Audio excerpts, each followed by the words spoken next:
Hello बच्चों, this is Aftab Siddiqui और आज लेकर आ गए हैं वेव ऑप्टिक्स का लेक्चर नंबर 5। लास्ट क्लास में हम लोग स्टार्ट किए थे यंग्स डबल स्लिट एक्सपेरिमेंट, जिसके बारे में थ्योरेटिकल कंसेप्ट पढ़े थे और न्यूमेरिकल करना छोड़ दिए थे। तो आज हम लोग उसी को आगे बढ़ा रहे हैं और उसके ऊपर न्यूमेरिकल प्रैक्टिस करते हैं। तो चलिए हम लोग देखते हैं कि YDAC का सेटअप किस तरह से था। तो जनरली हम लोग जो बताए थे पिछले क्लास में, तो थोड़ा सा उसका व्यू हम फिल कराए थे, लेकिन हम फिर उसका थोड़ा जो न्यूमेरिकल पोर्शन में हम लोग इस्तेमाल करते हैं उस तरह से हम लोग फिर से बना रहे हैं।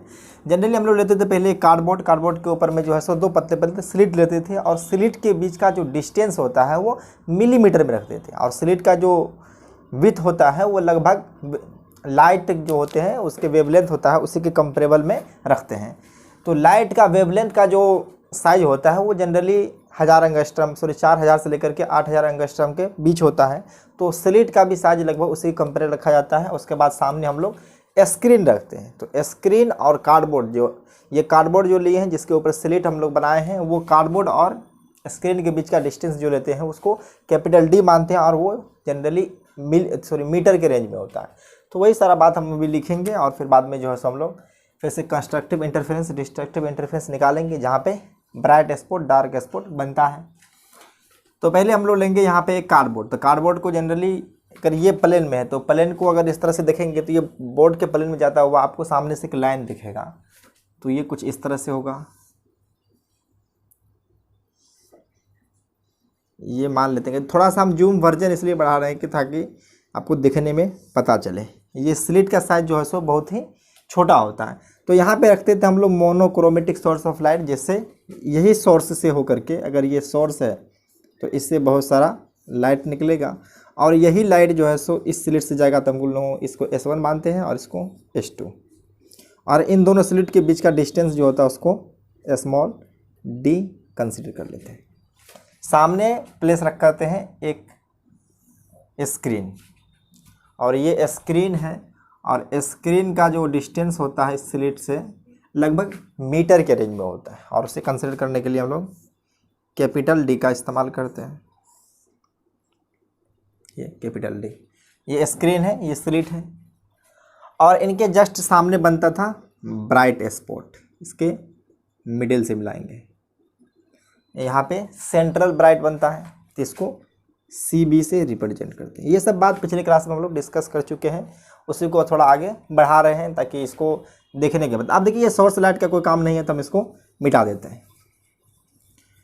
तो एक कोई P point, general P point मान लेते हैं कि यहाँ पर हम लाइट का सिचुएशन देख रहे हैं कि यहाँ पे कंस्ट्रक्टिव बनेगा या डिस्ट्रक्टिव बनेगा। तो उसके लिए हम लोगों को पाथ डिफरेंस चाहिए। पाथ डिफरेंस अगर इंटीग्रल मल्टीपल ऑफ लेमडा होता है तो वहाँ पे कंस्ट्रक्टिव इंटरफेरेंस बनती है, या ओड मल्टीपल ऑफ लेमडा/2 होता है तो वहाँ इस जगह पे डिस्ट्रक्टिव इंटरफेरेंस बनती है। तो इनको पहले हम लोग मिलाएंगे। ये मान लीजिए कि यहाँ से S1P डिस्टेंस हुआ है और यहाँ से लाइट जाएगी S2 से, तो कुछ इस तरह से पाथ डिफरेंस आने वाला है।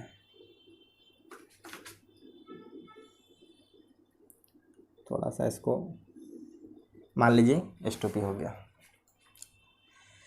तो कंडीशन हम लोग रखते थे कि ठीक है, अच्छा फ्रिंजेस बनने के लिए जो डार्क और ब्राइट स्पॉट बनता है उसको अच्छा जब बने, डिस्टिंक्ट बने, जिसको हम लोग क्लियरली विजिबली देख सकते हैं या क्लियरली हम लोग साफ साफ पता चल सके, तो ये डिस्टेंस जो होना चाहिए वो D जो होना चाहिए वो वेरी वेरी लेस देन, या इसको समझ लीजिए ऐसे हैं, ये कंडीशन फुलफिल हो।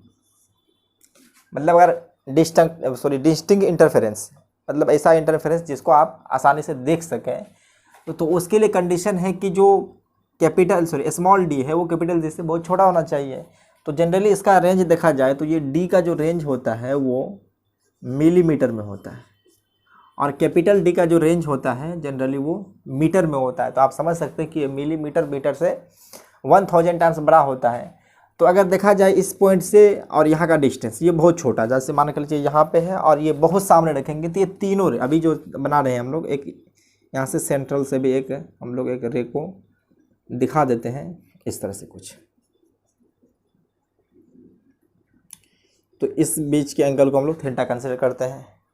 तो देखिए ये P पॉइंट बहुत दूर है तो जनरली ये तीनों रे आपस में पैरेलल होता है। इस कंडीशन अगर फुलफिल रहेगा तो पैरेलल होगा। तो यहाँ से पाथ डिफरेंस देखते थे कि जो इसके ऊपर एक परपेंडिकुलर हम लोग ड्रॉप करेंगे परपेंडिकुलर ड्रॉप करने के बाद जो ये एक्स्ट्रा पाथ होता है H2P, यानी कि H2 से सोर्स निकल करके, मतलब H2 से रे ऑफ लाइट निकल करके P तक पहुंचने में जो डिस्टेंस एक्स्ट्रा कवर किया वो डेल्टा एक्स किया है, और डेल्टा एक्स ही निकालना है हम लोगों को। तो डेल्टा एक्स जो होता है पिछले क्लास में हम लोग बात कर चुके थे, अगर ये थीटा है, अगर ये थीटा है तो यहाँ से लेकर के इसको थोड़ा डेल्टा एक्स को अंदर कर देते हैं, ये भी थीटा होगा। तो ये थीटा है, तो ये सामने का भी, सॉरी ये स्लिट जो है ये 90 माइनस थीटा होगा, तो ये भी थीटा होता है। इसके बारे में बात कर चुके हैं। तो चलिए यहाँ से हम लोग पाथ डिफरेंस देख रहे हैं कि डेल्टा एक्स है, तो ये डेल्टा एक्स जो फिलहाल आया है वो डी साइन थीटा, ये कब फुलफिल हुआ है, इसमें कंडीशन हम लिए हैं कब, ये कंडीशन जब ऐसा हो, और ये कंडीशन हमेशा रहता है fulfil, D very very less than capital D. ये कंडीशन लेने के बाद ये एजम्पशन आता है। तो दो एजम्पशन करेंगे। चलिए देखिए, एक तो पहला ये हो चुका है। अब हम लोग टेन थीटा निकालेंगे, तो साइन थीटा टेन थीटा को बराबर करते हैं ताकि हमको ये जो पाथ कवर करता है यहाँ से सी और बी के बीच का डिस्टेंस जो होता है उसको वाई कर लेते हैं। तो पाथ डिफरेंस मिल चुका है। तो पाथ डिफरेंस को जनरली इसके फॉर्मेट में लिखेंगे, तो देखिए पाथ डिफरेंस जो आएगा H2P माइनस S1P जो है यही है। पाथ डिफरेंस इसको डेल्टा एक्स कंसिडर किया है, और ये डेल्टा एक्स जो है वो H2P माइनस S1P है। देख सकते हैं दो सोर्स है, तो H2 से लेकर P तक जाएगा, फिर S1 से P तक जाएगा। तो दोनों के बीच का जो पाथ डिफरेंस आ रहा है उसको डेल्टा एक्स से रिप्रेजेंट करते हैं। और कंस्ट्रक्टिव इंटरफेरेंस हमको चाहिए, यहाँ पे ब्राइट स्पॉट बनता है, तो कंस्ट्रक्टिव या इसी को ब्राइट स्पॉट, कंस्ट्रक्टिव या ब्राइट फ्रिंजेस के लिए इसको हम लोग ब्राइट फ्रिंजेस कहेंगे। तो डेल्टा एक्स जो होना चाहिए इंटीग्रल मल्टीपल ऑफ लैम्डा होना चाहिए। तो इसके लिए जो होता है ये कंडीशन जब कंस्ट्रक्टिव बनता है, तो इसके लिए हम लोग पहले से बात कर चुके हैं, पिछले दो क्लास से यही बात कर रहे हैं। Delta X equal to N lambda, जहाँ पे एन का वैल्यू 0 1 2 3 4 5 कुछ भी हो सकता है। तो यहाँ से देखिए अब डेल्टा एक्स के जगह पे डी साइन थीटा पुट कर देंगे। ये कंडीशन तो हमेशा रहेगा, देखिए ये कंडीशन हमेशा वैलिड रहेगा। अगर हमको ये इंटरफेरेंस को देखना है साफ साफ ब्राइट ऑर्डर को, तो ये तो हमेशा वैलिड होता है। तो डेल्टा एक्स की जगह पे पुट करते हैं डी साइन थीटा, तो यहाँ से आ जाएगा D sine theta equal to N lambda. यहाँ से साइन थीटा निकाल सकते हैं, एन लैम्डा बाय डी। अब ये लैम्डा जो होता है वेव लेंथ ऑफ लाइट होता है। जनरली अगर मान के चलिए मोनोक्रोमेटिक लाइटिंग है, अगर ब्लू लाइटिंग है तो उसका भी कोई पार्टिकुलर वेवलेंथ होता है, रेड लाइट लेंगे तो उसका भी कुछ पार्टिकुलर वेवलेंथ होता है। तो उसी तरह से अगर ये वेवलेंथ देखेंगे तो लैम्डा का जो रेंज होता है वो अप्रोक्सीमेटली 4000 से लेकर के 8000 एंगस्ट्रॉम में होता है। अगर इसको राउंड फिगर में देखें तो ये 10 का पावर -7 मीटर के रेंज में है, और ये जो होता है मिलीमीटर में है, तो ये 10 का पावर -3 मीटर के रेंज में होता है। तो अभी देख सकते हैं कि ये n का वैल्यू तो जनरली मैक्सिमम कितना भी होगा, तो 1 2 3 4 5 6 7 से लेकर के 10 तक ही हो सकता है, उससे आगे हम लोग नहीं जाएंगे। तो आप देख रहे हैं कि ये रेशियो जो होता है वो बहुत छोटा है। यदि लेमडा देखिए कितना है, 10 का पावर -7 है, और ये जो है स्मॉल डी वो 10 का पावर -3 है। तो अभी भी देखेंगे 10 का पावर 4 टाइम्स डी ग्रेटर है। तो यहाँ से लिख सकते हैं कि थीटा वेरी स्मॉल है, साइन थीटा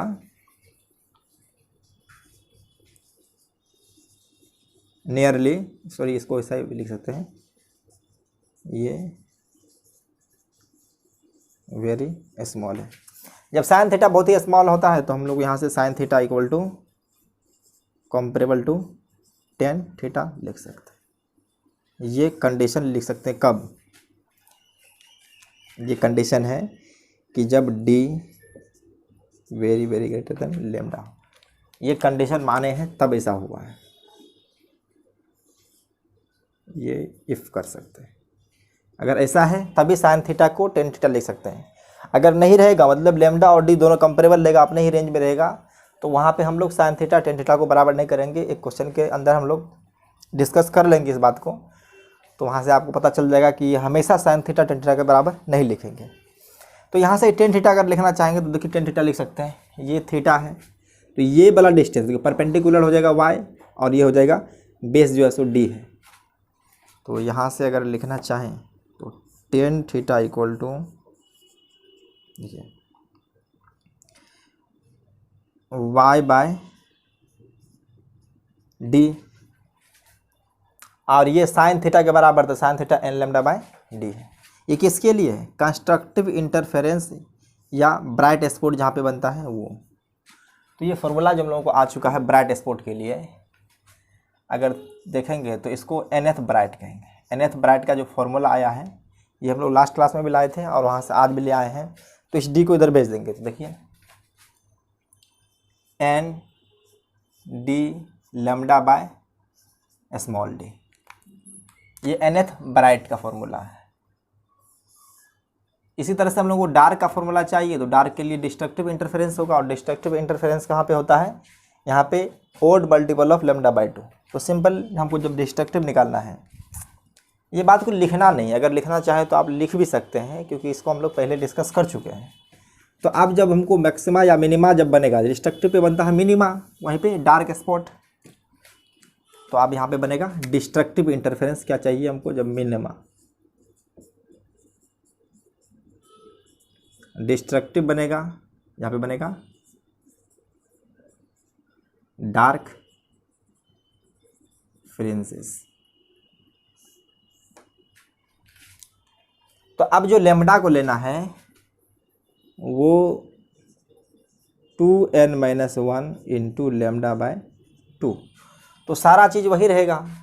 तो अब भी देखिए यहाँ से डेल्टा एक्स का वैल्यू तो ये चेंज होने वाला नहीं है, delta X equal to D sine theta, क्योंकि यहाँ पे हम लोग कंडीशन वैलिड किए हैं जब स्मॉल डी कैपिटल डी से बहुत छोटा है, तो ये आ जाएगा सीधा 2n-1 लेमडा बाई 2, और यहाँ भी बिल्कुल वैसा ही रहेगा 2n-1 लेमडा 2d। तो अब भी देखेंगे तो 2n-1 जो है ये भी बहुत छोटा है, लेमडा और डी के बीच का जो सेपरेशन है बहुत ज़्यादा है। तो अब भी ये डी जो है स्मॉल डी लेमडा से ज़्यादा है, बहुत ज़्यादा होता है, लगभग 10 के पावर 4 टाइम्स होता है। तो उस समय हम लोग देखते हैं, ये देखिए इन दोनों का रेशियो देखेंगे तो 1/10 का पावर 4 आ जाएगा। अगर इसका रेंज देखिए तो 10 का पावर -7 है, और इसका रेंज देखेंगे तो 10 का पावर -3 है। अभी भी जो है सो 10 का पावर -4 आ रहा है। तो साइन थीटा का वैल्यू अगर 10 का पावर -4 आ रहा है तो देख सकते हैं बहुत छोटा वैल्यू। तो बहुत छोटा वैल्यू के लिए हम लोग साइन थीटा टेन थीटा को कंपेरेबल कर सकते हैं, और यहाँ से जो वैल्यू आएगा सीधा इसको हम 2n-1 लेमडा बाई 2 कर सकते हैं। इसको चलिए बाई 2, डी छूट गया और ये डी है। तो अब जो आएगा nth डार्क का फॉर्मूला भी आ गया 2n-1, तो इसको हम मिटा करके यहाँ पे लिख देते हैं nth डार्क का फॉर्मूला। इसका आप कोई काम नहीं है।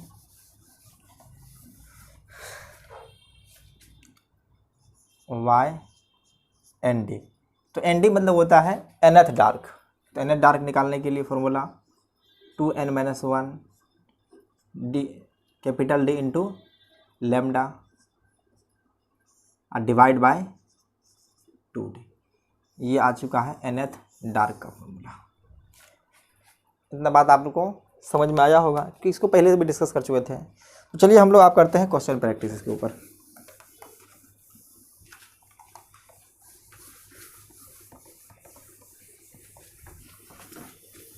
तो अलग अलग तरह के क्वेश्चन हम लोग लेंगे। तो ये फॉर्मूला आप देख लीजिए, कई बार इसको इस्तेमाल करेंगे, तो इसको कहीं साइड में कर देते हैं हम। 2-3 क्वेश्चन करने के बाद आपको ये बात समझ में आ जाएगा। एक और फ्रिंज विड्थ निकाले थे, तो फ्रिंज विड्थ भी बात डिस्कस कर ही लेते हैं। तो एक किए थे फ्रिंज विड्थ के बारे में बात, fringe width.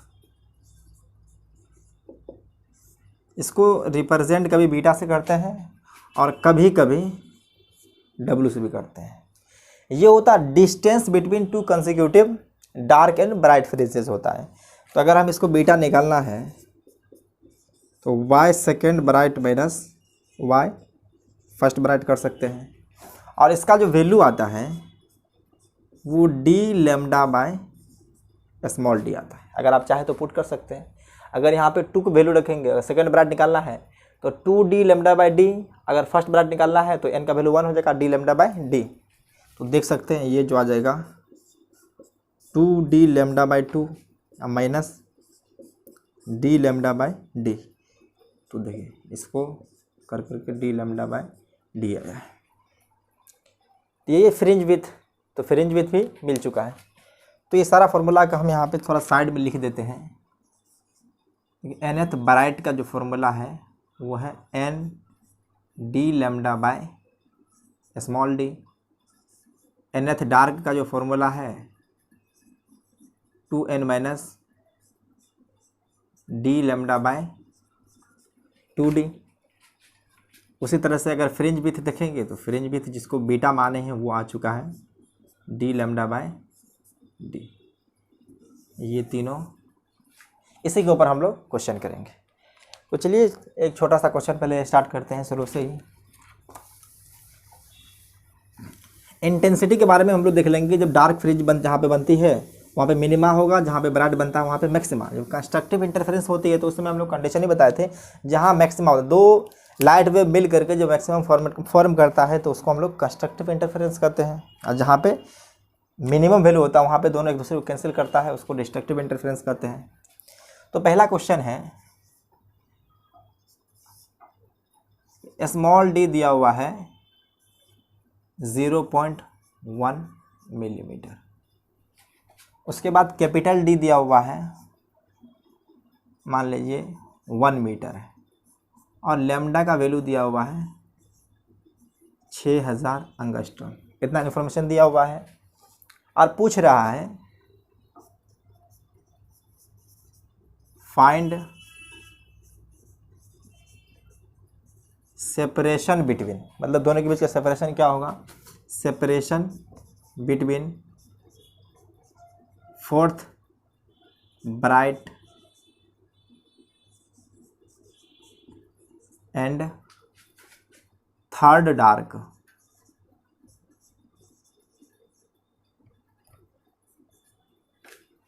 Third dark fringes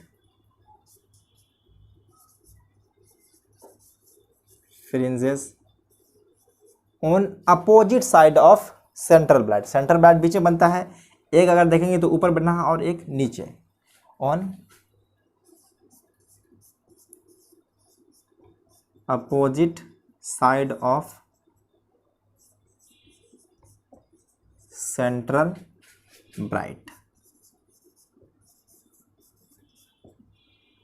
central bright के अपोजिट साइड में। तो हम लोग को जो स्क्रीन देखने को मिलता था, स्क्रीन ये है, इसके ऊपर सेंट्रल ब्राइट नीचे बीच में बनता है कहीं पे। अगर कहा गया फोर्थ ब्राइट तो मान लेते हैं कि फोर्थ ब्राइट अगर फर्स्ट यहाँ बना है, सेकंड यहाँ, थर्ड यहाँ, तो फोर्थ ब्राइट यहाँ पे बनेगा। तो मान लिए फोर्थ ब्राइट यहाँ पे बना है। उसके बाद कह रहा कि थर्ड डार्क है, तो उसी तरह से अगर देखेंगे तो थर्ड डार्क मान लीजिए फर्स्ट डार्क नीचे बना, डार्क तो ऊपर भी बनेगा। देखिए दो ब्राइट के बीच में एक डार्क फ्रिंजेस होता है, उसके बाद फिर जो है सो देखेंगे दो डार्क, अगर मान के चलिए यहाँ पे अगर इसको फर्स्ट डार्क ले लें तो उसके बाद ये सेकेंड डार्क है, तो फर्स्ट डार्क और सेकेंड डार्क के बीच में एक ब्राइट फ्रिंजेस भी आता है। उसी तरह से यहाँ पे थर्ड डार्क किया जाएगा। तो टोटल अगर सेपरेशन देखा जाए तो यहाँ से लेकर के ये टोटल सेपरेशन पूछ रहा है, इसको हम लोग डेल्टा वाई कंसिडर कर लेते हैं, यही पूछ रहा है। तो चलिए फॉर्मूला हम लोग निकालते हैं। पहले क्या निकालना है हमको, फोर्थ ब्राइट निकालना है। तो आइए काम करते हैं फोर्थ ब्राइट के लिए। तो फॉर्मूला क्या है, N D lambda by small D है, वैल्यू बाद में पुट कर लेंगे। तो यहाँ पे फोर्थ रखेंगे तो 4 डी लेमडा बाय डी। ये तो ब्राइट फ्रिंजेस के लिए आया गया है। उसके बाद हम लोग डार्क के लिए करेंगे। थर्ड डार्क कह रहा है तो फॉर्मूला 2n-1 कई बार लिखेंगे, उसके बाद अपने आप ये याद हो जाएगा। Bye 2d। देख रहे हैं। तो अब यहाँ पे 3 पुट करेंगे तो देखिए 2 × 3 6 -1 5, 5/2 आ जाएगा यहाँ से। तो ये आ जाएगा 5/2 d λ/d। सेपरेशन देखना तो सेपरेशन देखने के तो या इधर का और इधर का दोनों को ऐड कर देंगे। तो डेल्टा वाई अगर निकालना है तो ऐड कर सकते हैं। तो देखिए यहाँ से ये 4d λ/d plus 5/2 d λ/d। तो इन दोनों का एलसीएम 2 ही आएगा। तो देखिए 8 + 5 13 आ जाएगा। तो ये 13/2 d λ/d। और यहाँ पे वैल्यू जो हम लोग रखेंगे वो एसआई यूनिट में रखेंगे। देखिए एसआई यूनिट में रखने के लिए सबको हमको मीटर में कन्वर्ट करना पड़ेगा। तो 13/2 तो इसमें कोई कंप्रोमाइज़ नहीं करना है, ये तो बात वही रहेगा। अब डी का वैल्यू दिया हुआ है मीटर में तो वो तो ठीक है, डी का वैल्यू मीटर में दिया हुआ, लेकिन ये लैम्डा का जो वैल्यू दिया हुआ वो अंगस्ट्रम में दिया हुआ है। तो अंगस्ट्रम को मीटर में बदलने के लिए हम लोग 10⁻⁻10 से मल्टीप्लाई करते हैं। तो इसको कर देंगे 6 × 10⁻⁻4 और डिवाइड बाय डी रखना है। तो ये 0.1 है तो चलिए ये 0.1, इसको मीटर में कन्वर्ट करना है तो इसको 10⁻³ से मल्टीप्लाई कर देंगे। सॉरी ये 10⁻10 होगा, ये गलती से 4 आ गया था, 10⁻10।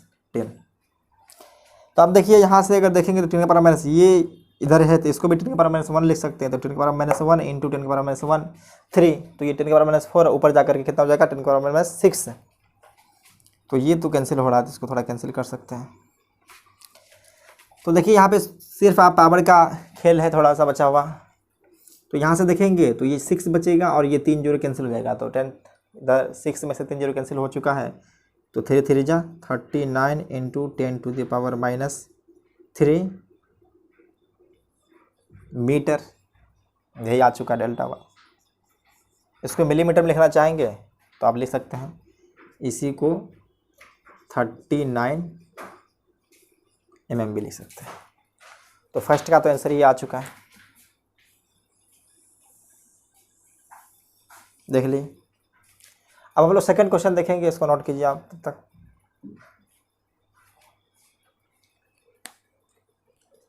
तो सेकेंड क्वेश्चन यहाँ पे लिख दिए हैं। तो देखिए सेकेंड क्वेश्चन में कह रहा है कि distance between second maxima, maxima कहाँ बनता है, मैक्सिमा बनता है ब्राइट स्पॉट में, जहाँ पे ब्राइट बनता है उसी को हम लोग मैक्सिमा कहते हैं, और मिनिमा उसको कहेंगे जहाँ पे डार्क बनेगा। उसके बाद कह रहा है फोर्थ मैक्सिमा, तो दोनों कह रहा है मैक्सिमा ही है। तो सेकेंड मैक्सिमा निकालेंगे, उसके बाद फोर्थ मैक्सिमा निकालेंगे, उसके बाद दोनों का सेपरेशन दिया हुआ है, डिस्टेंस दिया हुआ है 0.05 mm। पूछ रहा है फ्रिंज विथ, तो फ्रिंज विथ को हम लोग बीटा से रिप्रेजेंट कर सकते हैं, बीटा, और इसका फॉर्मूला होता है d λ/d। तो चलिए हम लोग निकालते हैं पहले इसको। अगर आप ट्राई करना चाहें तो एक बार पॉज करके जरूर कर सकते हैं, एक बार कीजिए ट्राई, कर लिए। चलिए तो सॉल्यूशन, तो पहले हम लोग करना क्या है, सेकेंड मैक्सिमा निकाल लेते हैं। तो मैक्सिमा है तो सेकेंड ब्राइट स्पॉट बनेगा। तो सेकेंड ब्राइट स्पॉट के लिए सीधा हम लोग फॉर्मूला जो यूज करते हैं n d λ/d। तो यहाँ पे n की जगह पे आएगा 2 d λ/d आ जाएगा। सिमिलरली इसी तरह से फोर्थ ब्राइट निकालना है, मतलब फोर्थ मैक्सिमा फोर्थ ब्राइट ही हो जाएगा। तो ये हो जाएगा 4d λ/d। इन दोनों के बीच का सेपरेशन दिया हुआ है, सेपरेशन अगर देखेंगे तो यहाँ पे सेंट्रल ब्राइट बनेगा, इसको CB से रिप्रेजेंट करते हैं, सेंट्रल ब्राइट। फर्स्ट ब्राइट यहाँ पे बनेगा, सेकेंड ब्राइट उसके ऊपर, थर्ड ब्राइट उसके ऊपर, और फोर्थ ब्राइट इसके ऊपर। तो यहाँ से लेकर के देखिए, यहाँ पे ये नहीं कहा कि जो सेंट्रल ब्राइट की सेम साइड रखना है या अपोजिट साइड रखना है। जब तक जिक्र नहीं करेगा आप सेम साइड ही लेकर चलेंगे, क्योंकि अभी कुछ नहीं कहा गया कि सेम साइड सेंट्रल ब्राइट से रखना है या अपोजिट साइड। अगर अपोजिट साइड दिया रहेगा तो क्वेश्चन में साफ साफ कह देगा कि वो अपोजिट साइड लेना है, तभी कुछ नहीं कहा तो हम लोग सेम साइड को ही कंसिडर करेंगे। तो ये बात दिमाग में हमेशा रखिए कि कौन सा लेना है, कि अपोजिट साइड लेना है कि सेम साइड लेना है, इसमें कन्फ्यूजन नहीं होनी चाहिए, सेम साइड रखेंगे। तो यहाँ से हम लोग डेल्टा वाई निकालेंगे। तो delta Y equal to fourth bright minus second bright. तो इसमें से इसको माइनस कर देंगे तो सीधा आ जाएगा 2d λ/d। डी, और इसका वैल्यू दिया हुआ है 0.5, और ये जो टोटल वैल्यू है इसी को तो बीटा कहते हैं। देखिए यहाँ से फॉर्मूला लिखे हुए हैं, beta equal D lambda by D. तो यहाँ से इसको हम लोग लिख सकते हैं 2 बीटा, ये फ्रिंज विड्थ है, तो डिवाइड कर देंगे तो फ्रिंज विड्थ जो आ चुका है मिलीमीटर में, तो याद रखना है कि इसको मिलीमीटर में लेंगे। तो बीटा इक्वल टू ये आ जाएगा 0.25 मिलीमीटर। इसमें कोई बड़ी बात नहीं है, सिंपल कैलकुलेशन है, कर सकते हैं। तो नोट कीजिए इसको। क्वेश्चन नंबर 3 बोर्ड पे लिख दिए हैं। क्वेश्चन में साफ साफ कह रहा है कि वेव लेंथ ऑफ लाइट अगर 4000 एंगस्ट्रॉम है तो फर्स्ट ब्राइट जो ऑब्जर्व हुआ है 2 मिलीमीटर सेंट्रल ब्राइट से। तो यहाँ पे देख लेते हैं कि ये सेंट्रल ब्राइट जो है सो यहाँ पे है, तो सेकेंड मैक्सिमा, तो मान के चलिए सेकेंड ब्राइट उसे ऑब्जर्व हुआ है यहाँ पे, जब लैम्डा का वैल्यू दिया हुआ है 4000 एंगस्ट्रॉम। देख रहे हैं। अब कह रहा है कि लैम्डा का वैल्यू चेंज कर करके ये 6000 एंगस्ट्रॉम कर देता है, तो कहाँ पे इसका फोर्थ मिनिमा मिलेगा। तो फोर्थ मिनिमा कहाँ मिलेगा, तो उसके लिए हम लोग निकालेंगे फॉर्मूला। तो सीधा जो है सो इस बार वेवलेंथ को दोनों में चेंज किया है, तो फॉर्मूला लगाएंगे हम लोग पहले सेकेंड ब्राइट का, फर्स्ट ब्राइट का। तो फर्स्ट ब्राइट का फॉर्मूला अगर लगाना है तो देखिए वहाँ से एन का वैल्यू 1 पुट कर दें, N D lambda by D, तो यहाँ से 1 आ जाएगा, तो इसको डी लैम्डा बाय डी कर सकते हैं। और ये दिया हुआ है ये 2 मिलीमीटर है, तो इसको 10 का पावर -3 अभी रहने देते हैं, मिलीमीटर में ही इसको जनरली, ये 2 मिलीमीटर है। यहाँ पे डी का वैल्यू दिया हुआ है, तो डी का लैम्डा का वैल्यू दिया हुआ तो पुट कर देते हैं, इसको लैम्डा 1 ही मान लेते हैं। तो डी इंटू 4000 एंगस्ट्रॉम है, ये एंगस्ट्रॉम रहने दीजिए, और ये डी है, तो इक्वल टू 2 मिलीमीटर। उसी तरह से कह रहा है कि फोर्थ मिनिमा, तो फोर्थ मिनिमा का हम लोग पहले फॉर्मूला लगाते हैं। तो फोर्थ मिनिमा मतलब फोर्थ डार्क, मिनिमा जब भी कहेगा तो हम लोग को दिमाग में डार्क क्लिक करना चाहिए। तो यहाँ से डी लैम्डा बाय मिनिमा का फॉर्मूला जो होता है 2n-1 D lambda bye 2d। तो फोर्थ कहा है तो इसको मल्टीप्लाई करेंगे तो देखिए 2 इंटू 4 8 - 1 7/2, तो इक्वल टू आ जाएगा ये 7/2 डी। लैम्डा का वैल्यू चेंज किया तो अब उसके बाद 6000 एंगस्ट्रॉम रख दिया, तो इसको पुट कर देते हैं 6000 एंगस्ट्रॉम डिवाइड बाय डी है, तो इसको यहीं पे कर देते हैं डिवाइड।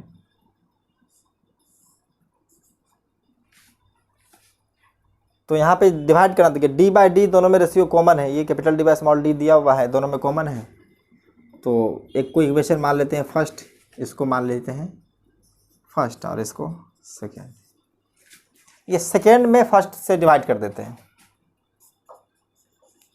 फ्रॉम सेकेंड में डिवाइड फर्स्ट से कर देते हैं। तो ये वाई डी बाई 4 आ जाएगा ऊपर में, कलर चेंज कर देते हैं।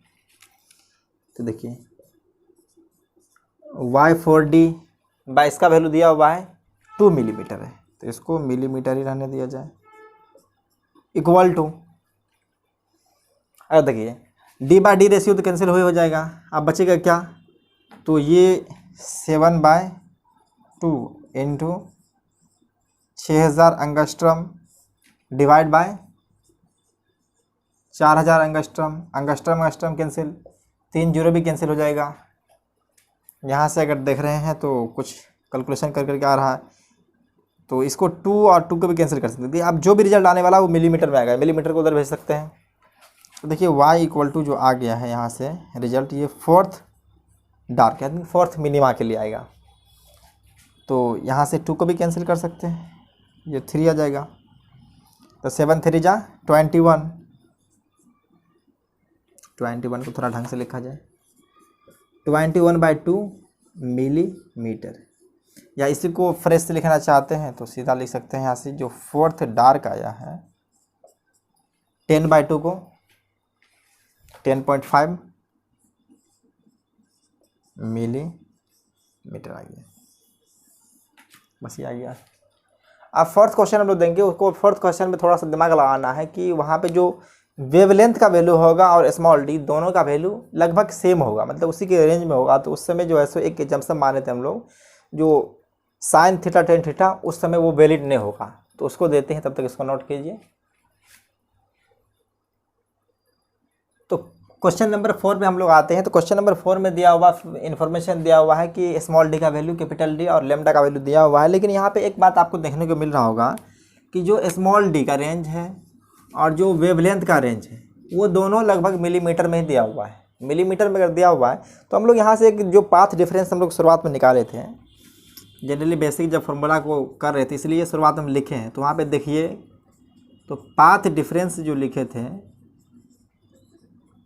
डेल्टा एक्स, और ये डेल्टा एक्स निकाले थे कुछ इस तरह से। यहाँ से हम कुछ ऐसे ट्रायंगल मारे थे, तो इसका मान के ब्राइट स्पॉट था, एक स्लिट यहाँ पे और एक स्लिट यहाँ पे, तो कुछ इस तरह से आ रहा था, ऐसे ही कुछ आ रहा था।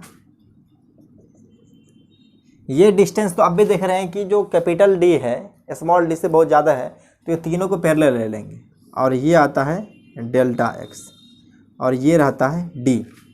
तो डेल्टा एक्स का जो फॉर्मूला था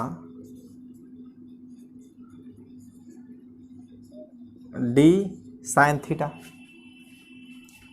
तो ये डी साइन थीटा है। तो डी साइन थीटा यहाँ पे अगर पुट करेंगे तो डेल्टा एक्स फर्स्ट ब्राइट कर रहा है, सॉरी फर्स्ट मैक्सिमा कर रहा है, तो पाथ डिफरेंस है, तो फर्स्ट मैक्सिमा के लिए पाथ डिफरेंस कितना होना चाहिए, लेमडा के बराबर होना चाहिए। तो एन लेमडा होता है, तो फर्स्ट के लिए लेमडा हो जाएगा, तो ये डी साइन थीटा। यहाँ से इस लेमडा का वैल्यू रखेंगे, पुट करेंगे तो 0.5 मिलीमीटर और ये है 1 मिलीमीटर इंटू साइन थीटा। तो अब ये कैंसिल होकर के जो साइन थीटा का वैल्यू आ रहा है वो देखें तो 1/2 है। इस बार साइन थीटा का वैल्यू बहुत छोटा नहीं है, ये कुछ रेंज में है। इस बार इसको थीटा देखेंगे तो थीटा का वैल्यू जो है वो 30 डिग्री है। तो इस बार साइन थीटा को टेन थीटा हम लोग कंसिडर नहीं कर सकते। तो यहाँ से अगर टेन थीटा निकालना चाहेंगे तो टेन थीटा का वैल्यू आप जानते हैं कि थीटा का वैल्यू 30 डिग्री है, तो टेन थीटा हो जाएगा 1/√3। तो आप देख सकते हैं कि साइन थीटा और टेन थीटा दोनों का वैल्यू अलग अलग है रेंज में। ये 1/2 और 1/√3 है, तो ये दोनों में बहुत डिफरेंस है। तो जनरल हम लोग काम करेंगे, यहाँ से स्क्रीन था और इन दोनों के बीच का डिस्टेंस जो है यहाँ से थीटा हम लोग कंसिडर करते थे। ये है थीटा, ये डी होता है और ये वाई, तो ये डी मान के चलिए, ये भी लेंथ वही डी हो जाएगा। तो इस ट्रायंगल में चलेंगे, ये ट्रायंगल टोटल ये है। तो इस ट्रायंगल के अंदर हम लोग आते हैं तो टेन थीटा का वैल्यू देखिए तो y/d आता है। तो ये y/d फर्स्ट ब्राइट के लिए हम लोग वेवलेंथ पुट कर चुके हैं लेमडा, तो ये फर्स्ट ब्राइट ही ऑब्जर्व होगा, तो इसको 1b कह सकते हैं बाय डी इक्वल टू ये d बाय लेमडा हम लोग जो पुट किए थे, इसका वैल्यू इस बार ये आया है। साइन थीटा का वैल्यू ये 1/2 है, sorry sine theta value tan theta value put करना। ये टेन थीटा लिखे हैं ना, तो टेन थीटा जो लिखे हैं अभी देखिए, ये साइन थीटा निकाल करके हम लोग टेन थीटा पुट वैल्यू निकाल चुके हैं। टेन थीटा का वैल्यू जब आ चुका है तो टेन का वैल्यू 1/√3 है और डी का वैल्यू आपको पता है, यहाँ से देखेंगे तो जो डी का वैल्यू आ जाएगा, सॉरी ये वाई फर्स्ट ब्राइट का वैल्यू वो d/√3, तो डी दिया हुआ 0.5, तो ये 0.5/√3, तो इसको ये फर्स्ट ब्राइट जो ऑब्जर्व हुआ है 1/2√3 मीटर, ये काफ़ी दूर हुआ है सेंट्रल ब्राइट से मीटर के रेंज में, तो ये हो चुका है। अब हम लोग इंटेंसिटी देखेंगे, तो इंटेंसिटी जो मैक्सिमा बनता है वहाँ पे क्या इंटेंसिटी का वैल्यू होगा और जो मिनिमा बनेगा उसका इंटेंसिटी क्या होगा, तो उस पर आते हैं। तो इसको नोट कर लीजिए। तो चलिए यहाँ से हम लोग इंटेंसिटी देखते हैं और बताए थे कि जो यंग्स डबल स्लिट एक्सपेरिमेंट के अंदर जो होती है वो कोहेरेंट सोर्स होता है। कोहेरेंट सोर्स कहने का मतलब है कि फ्रीक्वेंसी तो मस्ट है कि सेम होनी चाहिए, और जो स्लिट लेते हैं तो दोनों स्लिट से जो लाइट आती है वो दोनों सेम जगह से आती है, तो इंटेंसिटी भी हम लोग लगभग इक्वल ही मानते हैं। तो यहाँ पे इंटेंसिटी देख रहे हैं, इंटेंसिटी। तो दो सोर्स है, तो मान लिए कि सोर्स 1 का जो इंटेंसिटी है वो I1 है और सोर्स 2 का जो इंटेंसिटी है उसको I2। और जब कोहेरेंट सोर्स है और जो दोनों स्लिट लेते थे कुछ इस तरह से लेते थे, और यहाँ पे एक ही सोर्स होता है, तो एक ही सोर्स से अगर दोनों स्लिट का साइज देखेंगे तो सेम ही रहेगा। अगर दोनों का सेम साइज है, मतलब जो है सो अगर ये per unit time per unit area से जितना भी इसका क्रॉस सेक्शन एरिया देखेंगे तो ये दोनों का बराबर रहेगा। तो दोनों का जब बराबर रहेगा तो इससे इंटेंसिटी जो होगा वो भी बराबर रहेगा। अगर कंडीशन है इफ़ I1 बराबर I2 और ये I, तो हम लोग रिजल्टेंट इंटेंसिटी का फॉर्मूला देख चुके थे लेक्चर नंबर 3 के अंदर। जो IR होता है वो होता है I1 प्लस I2 और 2 under root I1 into I2 और cos फाई। यहाँ पे cos फाई होता है path difference, sorry phase difference. ये फाई जो है ये फेज डिफरेंस है, फेज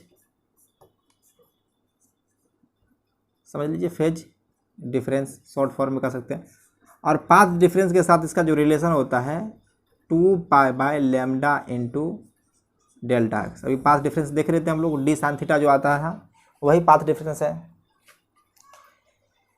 तो इंटेंसिटी जब बराबर है, तो इंटेंसिटी बराबर है तो वहाँ पे रख देंगे, कर देंगे वैल्यू आई कर देंगे, तो ये भी आई हो जाएगा, ये भी वैल्यू आई, और 2 इंटू देखिए आई इंटू आई स्क्वायर, फिर ये रूट लगेगा तो फिर ये भी आ चुका है आई, ये कॉस फाई तो रहेगा ही। तो आप देखिए ये 2i फिर ये 2i है, तो यहाँ से हम लोग 2i को कॉमन ले सकते हैं। तो 2i कॉमन ले लेंगे तो बच जाएगा 1 प्लस कॉस फाई। अगर यहाँ समझने में दिक्कत हो रही थी, कुछ नहीं, यहाँ से 2 लिए हैं, ये 2i हो गया, फिर इधर से तो 2i को बाहर कर दिए तो 1 कॉस फाई हो जाएगा। एक फॉर्मूला पढ़े होंगे 1 प्लस कॉस थीटा जो होता है 2 कोस स्क्वायर थीटा बाई 2, या इसी को 1 plus cos 2 theta equal to 2 cos square theta. अगर माइनस रहता है 1 माइनस कोस 2 थीटा तो वहाँ से साइन स्क्वायर आता है, अगर प्लस है तो कोस ही आता है। तो इसको चाहे तो हम ऐसे भी लिख सकते हैं, तो 2i इंटू 2 कोस स्क्वायर 5/2। तो जो रिजल्टेंट इंटेंसिटी आ चुका है ये 4i कोस स्क्वायर 5/2 है। तो यहाँ से आई आर का वैल्यू अगर देखें तो आई आर का वैल्यू जो मैक्सिमा बनती है कंस्ट्रक्टिव पे, तो आई आर का वैल्यू 2 आने वाला है। तो देखिए यहाँ से I R equal to 4i cos square 5/2 है। मैक्सिमा जब होगी तो जैसे ब्राइट है तो ब्राइट पे क्या बनेगा मैक्सिमा, ऐसी को हम लोग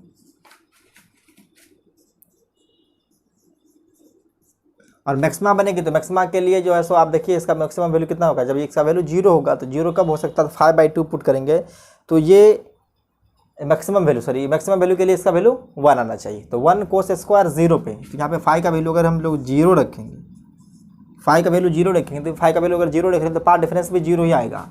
ऐसे देखिए फाई 0 है तो 0 डिवाइड बाय समथिंग तो 0 ही हो जाएगा, तो यहाँ से पार्ट डिफरेंस भी 0 ही आ रहा है, लगभग 0। तो अभी रहने दीजिए इसको,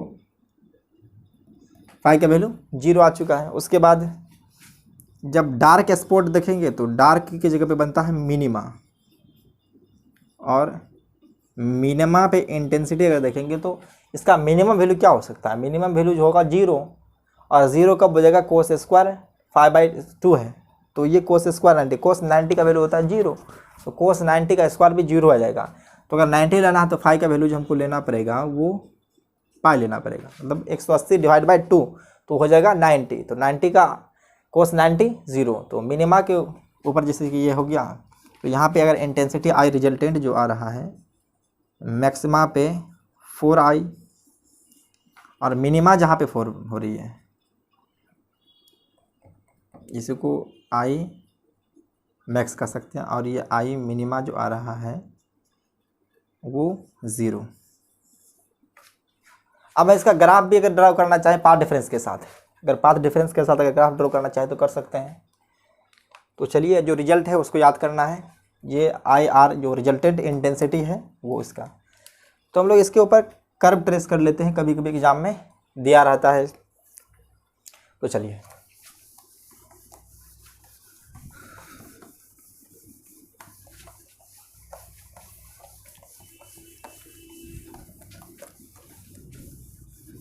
ये IR का वैल्यू जो आया है 4i cos स्क्वायर 5/2 है।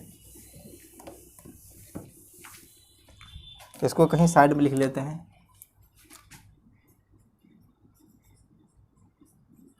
4i cos square 5/2। यहाँ पे जो फाई है वो थीटा नहीं है, वो जो थीटा हम लोग लिए थे वो थीटा से अलग है। ये है फेज डिफरेंस, ये है फेज डिफरेंस। इसको आप शॉर्ट फॉर्म में इसे समझिए, फेज डिफरेंस है। कर्व ट्रेस करना है।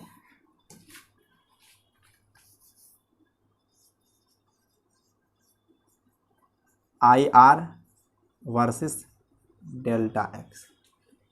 डेल्टा एक्स, तो डेल्टा एक्स का वैल्यू आप जानते हैं कि डेल्टा एक्स जो लिए हैं वो होता है d साइन थीटा, और ये थीटा में और ये फाई में दोनों में अलग अलग डिफरेंस होता है। तो देखिए कंस्ट्रक्टिव इंटरफेरेंस के लिए इसको लेमडा 2 लेमडा 3 लेमडा 4 लेमडा 0 से भी स्टार्ट होता है। तो यहाँ से इंटेंसिटी वर्सेस पाथ डिफरेंस कर रहे हैं। तो इसमें देखेंगे पाथ डिफरेंस, तो डेल्टा एक्स और इस पर इंटेंसिटी IR, यहाँ पे डेल्टा एक्स रखेंगे और इसका वैल्यू होता है d साइन थीटा। उसी तरह से देखिए अगर डेल्टा एक्स अगर आप रख चुके हैं तो डेल्टा एक्स का वैल्यू क्या हो जाएगा लेमडा 2 लेमडा। तो उसी तरह से यहाँ पे फाई को आप डिफाइन कर सकते हैं। फाई के बीच जो रिलेशन है कुछ इस तरह से हो जाएगा, यहीं लिख देते हैं phi equal to 2 pi by lambda into delta X. देखिए अब यहाँ पे हम लोग ले रहे हैं फाई का वैल्यू सॉरी लेमडा का वैल्यू 0, या डेल्टा एक्स जो है सो पाथ डिफरेंस उसका वैल्यू 0। तो ये थोड़ा नीचे चले गया है।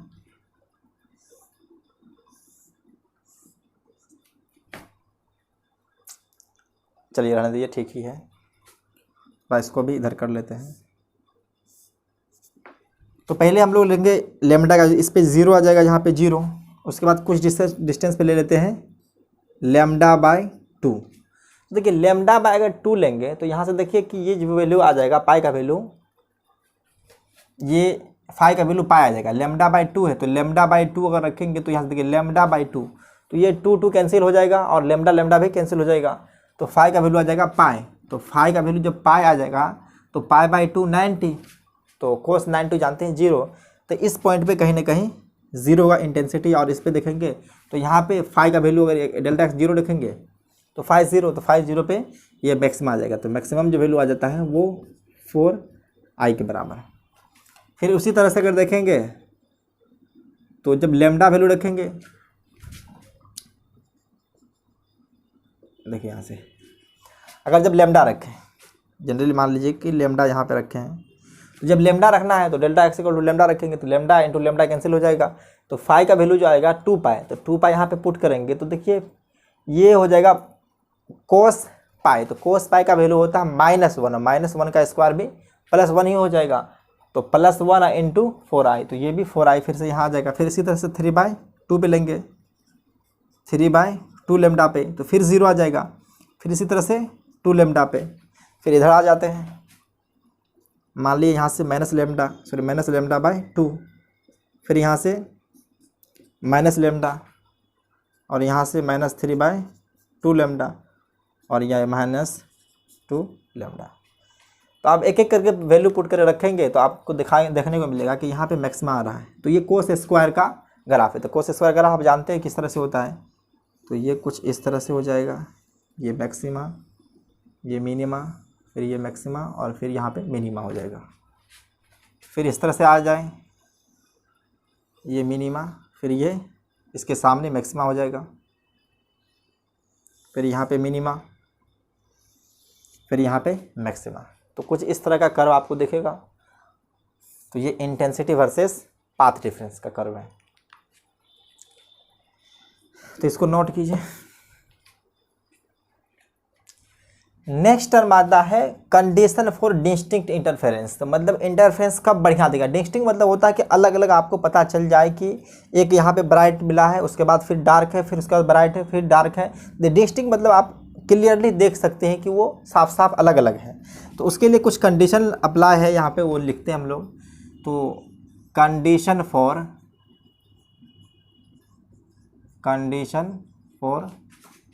डिस्टिंक्ट मतलब अलग अलग, या इसी को सस्टेनिंग भी लिखा रहता है, डिस्टिंक्ट इंटरफेरेंस। तो इंटरफेरेंस जो हम लोगों को वही मिल रहा है मैक्सिमा और मिनिमा। जहाँ पे मैक्सिमा मिलता है उसको ब्राइट फ्रिंजेस कहते हैं, जहाँ पे मिनिमा मिलता है उसको हम लोग डार्क फ्रिंजेस कहते हैं। तो इसमें दो सोर्स का हम लोग इस्तेमाल करते हैं। जो दो स्लिट था वो दोनों सोर्स की तरह बिहेव करता है। तो पहला जो है कि दोनों सोर्स का जो होना चाहिए कोहेरेंट होना चाहिए। फर्स्ट कंडीशन है sources must be coherent. Coherent source कहने का मतलब है कि दोनों के बीच का जो फेज डिफरेंस है वो हमेशा कांस्टेंट होना चाहिए। कोहेरेंट सोर्स के बारे में हम लोग मस्ट बी कोहेरेंट बात कर चुके हैं पहले भी और अभी भी बता सकते हैं, मस्ट बी कोहेरेंट। इसका होता है phase constant, having constant phase difference which do not changes with time, जो टाइम के साथ चेंज नहीं कर रहा है। ऐसा कब कर सकते हैं, पॉसिबल हो सकता है जब इसका फ्रीक्वेंसी दोनों का सेम हो। तो दूसरा कंडीशन ले सकते हैं कि दोनों सोर्स का जो है सो फ्रीक्वेंसी सेम होना चाहिए। तो लिख सकते हैं frequency of two sources must be same. यहाँ पे मस्ट भी करें ना कि मैं भी करें। मस्ट भी मतलब दोनों पे कंडीशन है कि वो ऐसा होना ही चाहिए। Frequency of two sources must be same.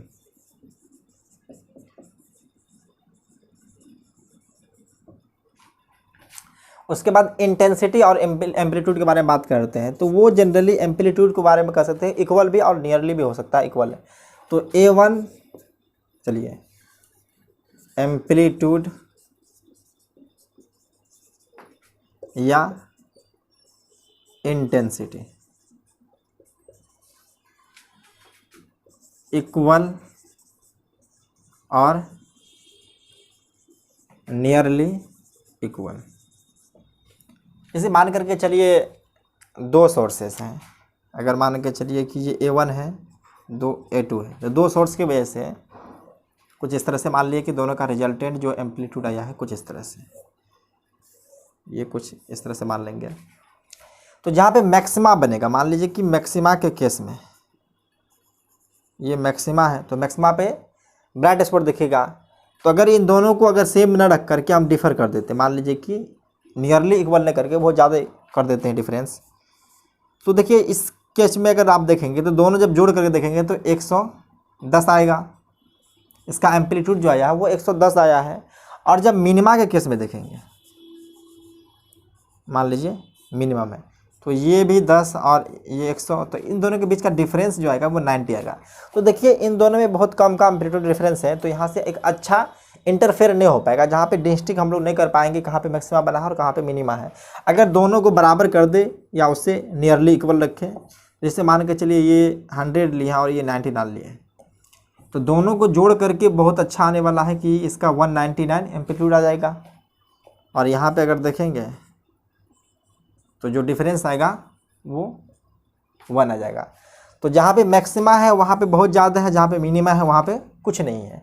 अगर मान के चलिए इसको बराबर ही कर दें, इंटेंसिटी के साथ भी ऐसे कर सकते हैं। अगर इंटेंसिटी भी बराबर कर देंगे तो जहाँ पे जुड़ जाएगा वहाँ पे 4 टाइम्स इंटेंसिटी हो जाता है, क्योंकि इंटेंसिटी जो होती है वो जहाँ पे मैक्सिमम बनता है, क्योंकि इंटेंसिटी जो होती है वो एम्पलीट्यूड के स्क्वायर के प्रोपोर्शनल होता है, वो इंटेंसिटी के स्क्वायर के टर्म से रिलेटेड होता है। अगर यहाँ पे देखेंगे तो ये लगभग ये तो 200 हो जाएगा और ये 0। जहाँ पे ब्राइट बना है, जहाँ पे मैक्सिमा बना है वहाँ पे कंप्लीटली मैक्सिमा होगा, जहाँ पे मिनिमा है वहाँ पे कोई इंटेंसिटी नहीं होगा, वहाँ पे किसी भी तरह का लाइट नहीं पहुँचेगा, तो जनरली उस समय हमको डार्क साफ साफ दिखेगा। तो ये तीसरा पॉइंट हो गया। दूसरा पॉइंट ये हो गया, सॉरी ये तीसरा पॉइंट है। अब चौथा पॉइंट पे हम लोग चलते हैं कि जो डिस्टेंस होना चाहिए स्लिट, जो हम लोग लिए थे स्लिट और स्क्रीन के बीच कुछ खास सेपरेशन होना चाहिए। तो चौथा पॉइंट जो है डी जो होना चाहिए, इसी कह सकते हैं separation between slits and screen must be large. इसको शुड भी चल सकता है, should be large.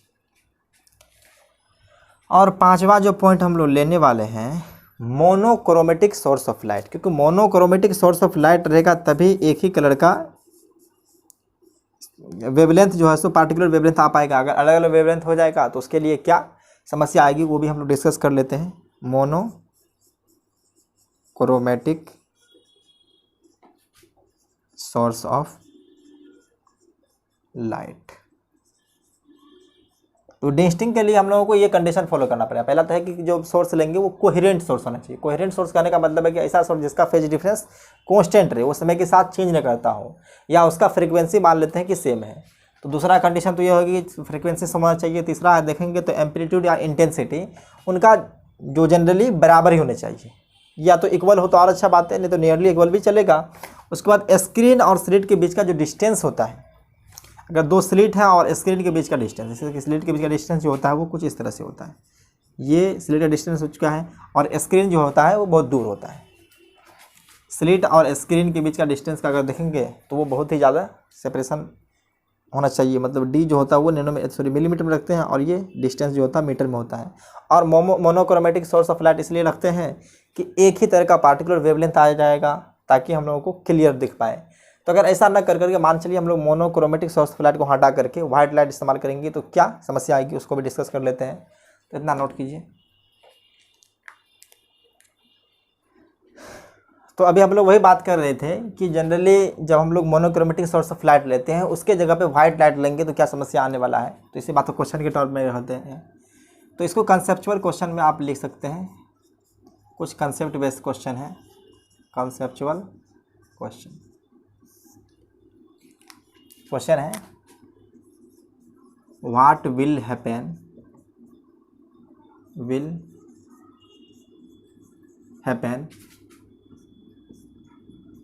if we use white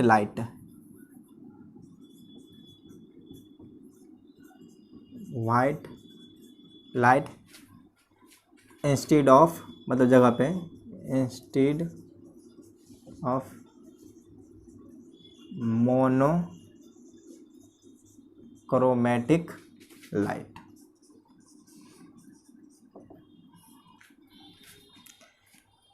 तो हम लोग फिर वहीं से अपना काम स्टार्ट करेंगे। जनरली यहाँ पे लेते थे हम लोग दो स्लिट,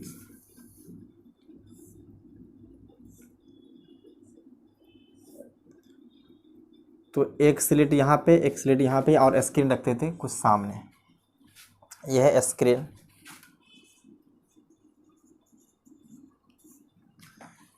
इसके सामने बनता है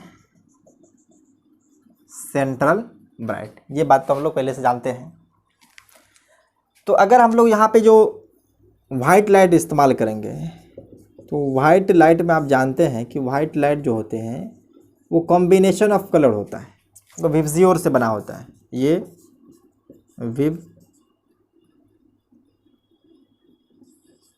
इसको विबजियोर पढ़ते हैं हम लोग जनरली। और ऐसे वेवलेंथ इंक्रीज करता है, इस टर्म में जाते हैं तो वेवलेंथ जो होती है वो इंक्रीज करती है। तो सबसे छोटा वेवलेंथ जो होगा वो वायलेट लाइट का आएगा। तो लेमडा वी जो होगा बहुत छोटा होगा लेमडा रेड से। अब देख सकते हैं ये लगभग 4000 मान लीजिए आ जाएगा, और ये 8000 के रेंज में आ सकता है। तो सबसे पहले अगर हम देखेंगे तो इसके बाद जो है सो सेंट्रल ब्राइट के जस्ट बाद क्या आता है, डार्क स्पॉट आता है। तो डार्क स्पॉट जो आएगा, तो डार्क स्पॉट किसका सबसे पहले आएगा, तो डार्क स्पॉट का फॉर्मूला हम लोग जो देखे थे, फॉर्मूला हुआ था nth डार्क के लिए। तो N D equal to 2n-1 into D lambda by D. तो यहाँ पे डी जो है सो वायलेट लाइट का सबसे पहले आ जाएगा, डिवाइड बाय 2 था। तो डार्क स्पॉट जा जाएगा सबसे पहले वायलेट लाइट का आ जाएगा। अगर यहाँ पे मान लीजिए ये वायलेट डार्क हो जाएगा, वायलेट डार्क। जो सेंट्रल ब्राइट है वहाँ पे तो सीधे वाइट लाइट दिखेगा, यहाँ पे जो है सो ब्राइट दिखेगा, और ये ब्राइट जो होगा वो वाइट होगा, ये वाइट कलर होगा। इसमें तो कोई समस्या नहीं है। जैसे जहाँ पे वायलेट डार्क दिखा है, जैसे कि वायलेट के लिए तो डार्क आ चुका है, अभी भी यहाँ पे रेड जो है सो मैक्सिमा को दिखा रहा है, क्योंकि रेड का वैल्यू जो है सो वो ब्राइट स्पॉट ही बनेगा। तो यहाँ पे जहाँ पे वायलेट डार्क है, अगर वहाँ पे देखेंगे तो ये रेडिश वाइट दिखेगा, रेडिश वाइट। अब देखिए उसके बाद क्या होगा, तो डार्क जो है जिस तरह से लेमडा इंक्रीज करेगा, लेमडा जब इंक्रीज करेगा तो मान लीजिए कि यहाँ पे इस पॉइंट पे जो है वो रेड कलर के लिए डार्क आ चुका है। तो डार्क फॉर मतलब ये सो इसी को कह सकते हैं कि रेड डार्क आ चुका है, मतलब रेड वेवलेंथ के लिए डार्क यहाँ पे आ जाएगा। लेकिन ये रेड के लिए जब डार्क आएगा तो फिर इसी तरह से जो है सो वायलेट इंडिगो, जैसे आप देख सकते हैं ना, वायलेट इंडिगो ब्लू ग्रीन। तो यहाँ पे वायलेट इंडिगो और ग्रीन मतलब ब्लू। तो जहाँ पे रेड डार्क बनेगा वहाँ पे तो वायलेट इंडिगो का उतना ज़्यादा इफेक्ट नहीं होता है, जनरली ये सब कलर जो है सो उतना ज़्यादा डिस्टिंक्ट नहीं हो पाता। लेकिन ब्लू कलर जो है सो वहाँ पे साफ साफ आ जाता है। तो ये जहाँ पे रेड डार्क बनेगा वहाँ पे ब्लूइश वाइट दिखना स्टार्ट हो जाएगा, इस पॉइंट पे ब्लूइश वाइट दिखना स्टार्ट हो जाएगा। तो आप देख रहे हैं कि यहाँ पे कोई डिस्टिंक्ट इंटरफेरेंस नहीं बन रहा है। इस तरह का समस्या हो रहा है तो यहाँ से कह सकते हैं आंसर है no form, sorry no distinct interference form, interference form.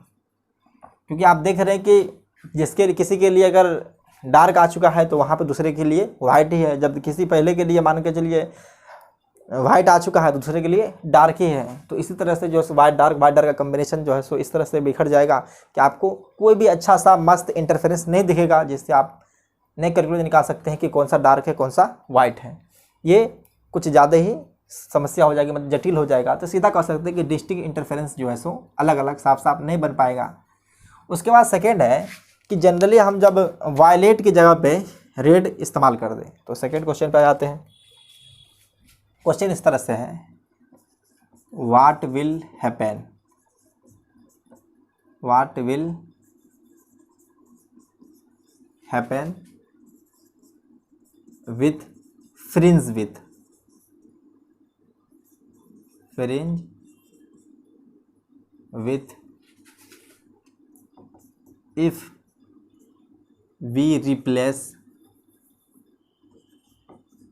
if we replace monochromatic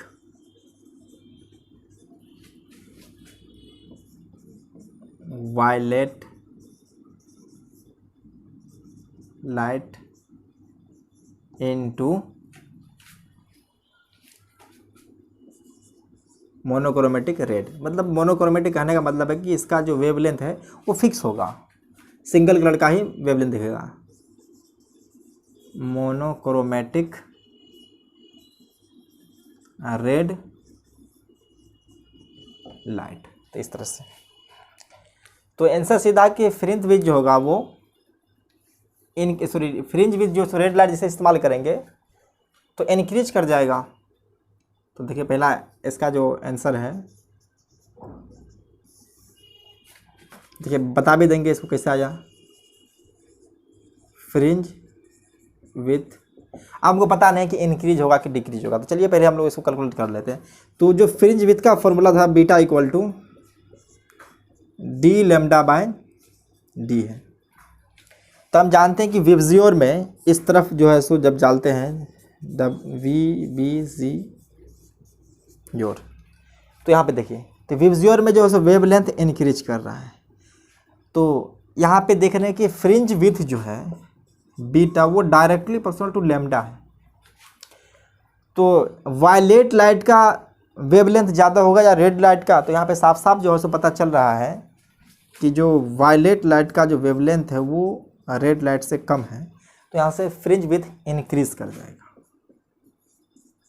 fringe with जो होगा वो इंक्रीज कर जाएगा। मतलब उन दोनों के बीच का सेपरेशन, मतलब दो ब्राइट या दो डार्क के बीच जो कंस्टिट्यूटिव डिफरेंस यहाँ पे डिफरेंस जो होगा फ्रिंज विथ यही होता था। ये सेंट्रल ब्राइट है, यहाँ पे मान लिए फर्स्ट ब्राइट है और यहाँ पे सेकंड ब्राइट है, तो फर्स्ट और सेकंड ब्राइट के बीच का जो डिफरेंस होता है उसी को हम लोग कहते हैं फ्रिंज विथ। और फ्रिंज विथ इंक्रीज कर रहा है। जब वायलेट लाइट की जगह पे रेड लाइट का इस्तेमाल कर दिया गया है तो फ्रिंज विथ इंक्रीज कर जाता है। तो आज के लिए इतना ही, आप लोग पढ़ाई करते रहिए। Take care, bye bye.